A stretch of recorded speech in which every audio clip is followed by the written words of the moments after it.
How she told Silas she could raise Rowan better. How she made comments about taking him herself. How Silas had been asking about my savings for weeks. Nova wrote everything down in her notebook.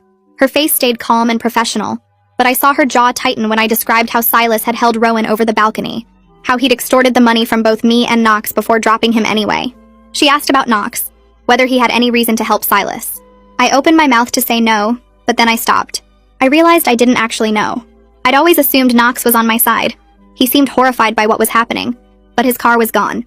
He'd disappeared right after. What if I was wrong about everything? What if he'd been part of it from the start? Nova pulled out her tablet and showed me traffic camera footage. Knox's car had been caught leaving the area right after Silas ran. The footage showed him heading toward the highway going north. Nova said his phone had been turned off. His credit cards hadn't been used since yesterday morning. She asked again if Knox had any connection to Silas's plan. Any reason to help him. I told her I didn't know anymore. I thought I knew these people. Thought I understood them. But I'd been completely wrong about Silas. Maybe I was wrong about Knox too. Another knock on the door. A woman named Jade Horton came in. She was from Financial Crimes. She sat down with her laptop and asked to see my banking records. I pulled them up on my phone with shaking hands. Jade's face went dark when she saw the amounts. $53,000 transferred in less than 5 minutes.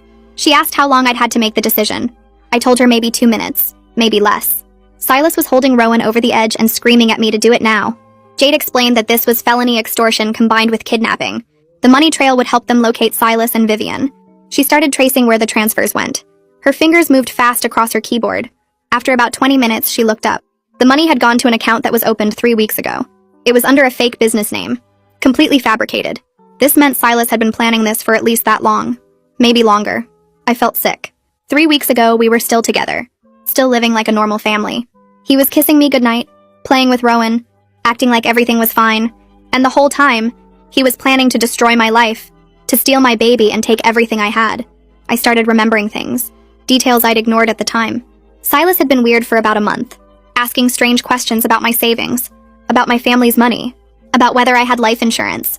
I'd thought he was being practical, maybe thinking about buying a house or planning for our future. Now I realized he was calculating, figuring out exactly how much he could steal from me, how much damage he could do before he disappeared with Rowan. Cade came back into the room. He'd been on the phone with one of his military contacts. They'd traced the van to a rental company about 40 miles away. Vivian had rented it 2 weeks ago using a fake ID. She'd paid in cash. The rental was reserved for a full month. A full month. They weren't planning to bring Rowan back in a few days. They weren't planning some short-term punishment. They were planning to hide him for weeks, maybe longer, to let me suffer while they kept him, while Vivian pretended to be his mother. Nova asked if she could talk to me privately. Marlo squeezed my hand and went into the kitchen with Cade and Jade. Nova sat closer and her voice